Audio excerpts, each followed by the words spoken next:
Hello everyone, welcome to the new world with hide and thinking. तो दोस्तों, हम JEE के 5 PYQ सीरीज चला रहे हैं, जिसमें कि हम 5 क्वेश्चन डिस्कस करते हैं। अब 5 क्वेश्चन डिस्कस करते हैं, ऐसा नहीं है केवल 5 ही करते हैं। देखिए, बहुत सारे क्वेश्चंस हैं, लेकिन 5 क्वेश्चन इसलिए हम लेते हैं क्योंकि आपको ज़्यादा चीज़ें सिखा पाएँ और कम समय में आप बोर भी ना हो पाओ, ठीक है। और आपकी सारी चीज़ें रिवाइज हो जाती है। 5 क्वेश्चन अलग अलग वैरायटी के होते हैं, जो कि जेई PYQ में पूछे जाते हैं, ठीक है।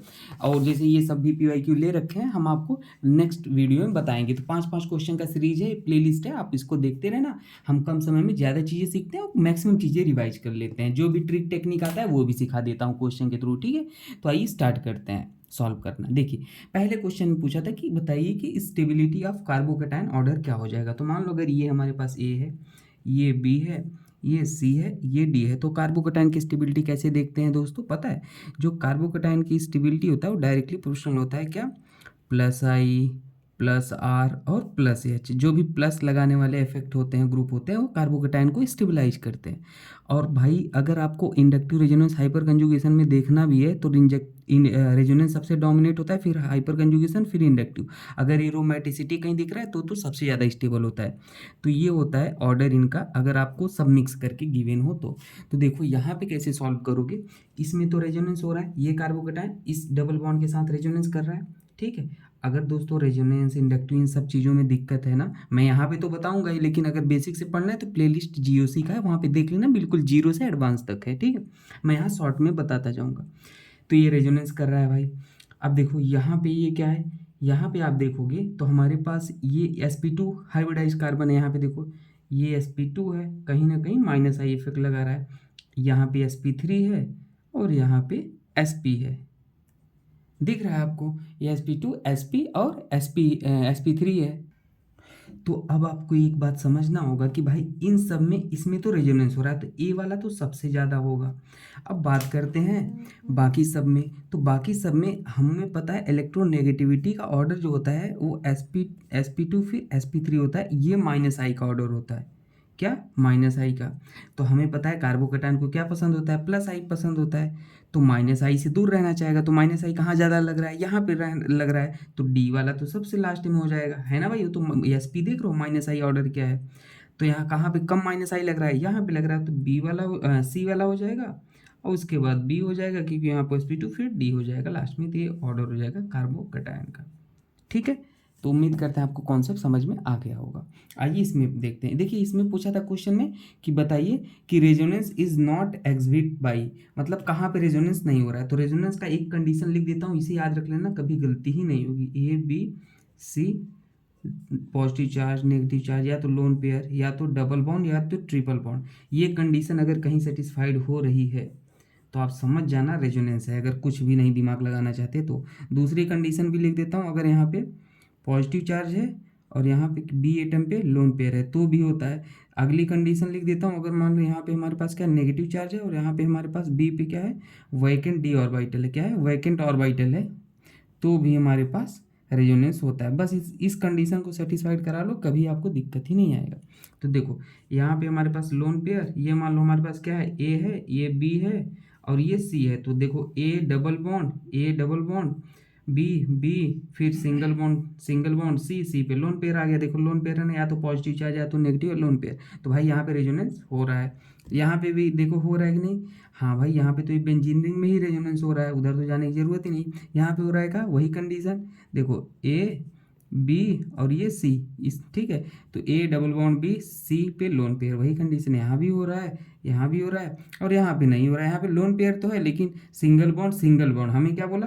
डबल बॉन्ड सिंगल बॉन्ड, फिर सिंगल बॉन्ड के ऊपर ही होना चाहिए। तो यहाँ पर तो सिंगल बॉन्ड के ऊपर ही कुछ है ही नहीं, ठीक है। तो यहाँ पे नहीं हो रहा है, 2 सिंगल बॉन्ड लगातार आ जा रहे हैं। एक सिंगल बॉन्ड के बाद यहाँ डबल होता है तो होता है रेजोनेंस। तो यही वाला ऑप्शन गलत हो जाएगा, ठीक है। अब देखो, इसमें बोला था कि रेट ऑफ हाइड्रोलिसिस आपको बताना था, ठीक है। तो देखो, ये कॉन्सेप्ट में पूछा था कि रेट ऑफ हाइड्रोलिसिस मतलब रिएक्टिविटी टुवर्ड्स हाइड्रोलिसिस आपसे पूछा था, ए बी सी डी। तो देखो, कॉन्सेप्ट ये कहता है हाइड्रोलिसिस, अगर क्वेश्चन आपसे पूछता है कि अगर मान लो आपके पास क्या है, कार्बोनिल ग्रुप है, ठीक है, ऐसे। तो यहाँ पे जितना ज़्यादा पॉजिटिव चार्ज बढ़ेगा, हमारे पास क्या रेट ऑफ हाइड्रोलिसिस बढ़ेगा। रेट ऑफ हाइड्रोलिसिस क्या हो जाएगा? बढ़ जाएगा। बस यही कॉन्सेप्ट है। अब ध्यान देना, यहाँ पे क्या भाई यहाँ पे क्या है, Cl लगा हुआ है, जो कि हमारे पास क्या लगा रहा है, माइनस आई इफेक्ट लगाता है। क्या भाई लगाता है, माइनस आई। और ये क्या करेगा, माइनस आई मतलब इलेक्ट्रॉन को खींचेगा। तो यहाँ पे ये पॉजिटिव था और यहाँ पे नेगेटिव था। अब कहोगे पॉजिटिव नेगेटिव क्या, भाई कार्बन लेस इलेक्ट्रोनेगेटिव तो इस पे पॉजिटिव, ऑक्सीजन मोर इलेक्ट्रोनेगेटिव तो इस पे नेगेटिव। तो ये पॉजिटिव को, पॉजिटिव तो यहाँ पे अच्छा था ही, और ये क्लोरीन क्या कर रहा है, इलेक्ट्रॉन खींच रहा है, इलेक्ट्रॉन विड्रॉइंग है, माइनस आई इफेक्ट लगा रहा है। इलेक्ट्रॉन खींचेगा तो नेगेटिव खींचेगा, मतलब यहाँ पे पॉजिटिव बढ़ रहा है, ठीक है। लेकिन यहाँ पे क्या लग रहा है भाई, देखो ये ऑक्सीजन है, एक तरीके से यहाँ पे क्या लग रहा है, प्लस एम भी लग रहा है और माइनस आई भी लग रहा है। लेकिन इस केस में हमारे पास प्लस एम डोमिनेट करता है और माइनस आई भी लग रहा है, ठीक है। तो प्लस एम तो सब में लग रहा है, वो तो छोड़ दो क्योंकि लोन पेयर है तो सब में लग रहा है। अब देखो माइनस आई देखना, यहाँ पे ऑक्सीजन है तो इससे हमारे पास एनहाइड्राइड में थोड़ा सा ज़्यादा इलेक्ट्रॉन को खींचता है, पॉजिटिव चार्ज बढ़ाता है कंपेयर टू दिस वन, ठीक है। मतलब ये तो सबसे ज़्यादा हो गया। ए को तो सबसे पहले लिख दो एसिड क्लोराइड, उसके बाद एसिड एनहाइड्राइड हो जाएगा, क्योंकि यहाँ पे हमारे पास थोड़ा ज़्यादा खींचता है। इसमें एक ही ऑक्सीजन है और एक ही ये ग्रुप लगा है, तो इसलिए थोड़ा इसके कंपेयर में थोड़ा ही बढ़ाएगा, लेकिन थोड़ा बढ़ाएगा, ये ज़्यादा बढ़ाएगा पॉजिटिव। तो हमारे पास सी हो जाएगा। और फिर लास्ट में हमारे पास क्या हो जाता है, अमाइड हो जाता है। ये नाइट्रोजन की इलेक्ट्रोनेगेटिविटी ऑक्सीजन से कम है तो ये थोड़ा सा कम खींचेगा, ऑक्सीजन ये बहुत खींचेगा। इसमें इधर भी खींच रहा है, इधर भी खींच रहा है, तो ज़्यादा हो गया। इसमें तो क्लोरीन भाई माइनस आई इकट्ठे खींच ले रहा है बहुत, और माइनस आई प्लस एम पे डोमिनेट करता है, ये भी बात याद रख लेना इन केस ऑफ हाइड्रोजन। तो फिर डी हो जाएगा, तो यहाँ पे याद रख लेना, ठीक है। सबसे पहले एसिड क्लोराइड, एनहाइड्राइड, फिर एस्टर, फिर अमाइड। अब देखो ये वाला क्वेश्चन है भाई, चौथा क्वेश्चन। इसमें बोला था कि बताओ भाई मोस्ट एसिडिक, क्या पूछा, which possess most acidic hydrogen, most acidic hydrogen पूछा था। तो कैसे पता करोगे, जो हाइड्रोजन हमारे पास इलेक्ट्रॉन विड्रॉइंग ग्रुप के बगल में होगा वो क्या होगा, मोस्ट एसिडिक। और इलेक्ट्रॉन विड्रॉइंग वाला minus R, minus M, minus H और माइनस आई, ये ऑर्डर भी होता है। रेजोनेंस वाला पहले देखना। तो आपको साफ साफ दिख रहा है भाई कौन सा सबसे ज़्यादा स्ट्रॉन्गेस्ट दिख रहा है, आपको पता है। इसमें हमारे पास क्या लगा है, ये एच को निकाल दो, ये साइनाइड के बगल में लगा हुआ है। यहाँ पे देखो ये अगर हाइड्रोजन को निकालोगे तो यहाँ पे ये जो नेगेटिव आ रहा है इधर भी रेजोनेंस करेगा, इधर भी रेजोनेंस कर रहा है।